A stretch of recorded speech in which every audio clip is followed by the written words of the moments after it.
Brexit trade talks could spark a civil war within the Conservative Party as leading Leave voices grow increasingly concerned with the poison pill withdrawal agreement. This has led to a bleak warning to Prime Minister Boris Johnson that he could face a Brexiteer revolt within his own party, despite so many of his MPs voting in favour of his deal in January.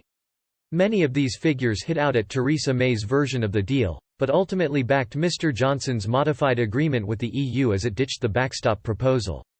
Under the deal, the UK and the EU are underlining their firm commitment to no customs and regulatory checks or controls and related physical infrastructure at the border between Ireland and Northern Ireland.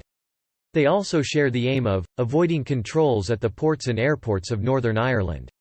Although this deal wasn't welcomed by the DUP, with Arlene Foster branding it a betrayal. The UK left the EU with a revised deal on January 31, 2020. And now, some Conservative Party figures are blaming the agreement for the current deadlock. Ian Duncan Smith raised his concerns last month. He said, "Whilst the UK wants to have a good trade relationship with the EU as a sovereign state, the EU has different ideas.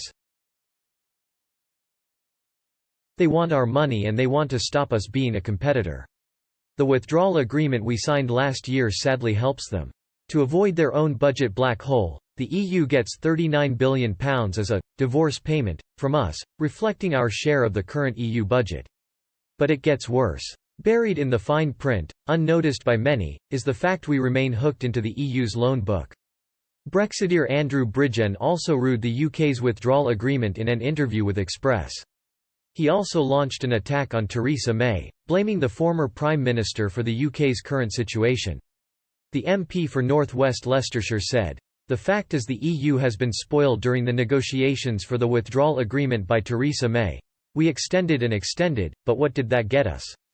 Nothing. You can understand why the EU, thinking every time they've given us a deadline we've extended under Theresa May, you can't blame them for trying with Johnson."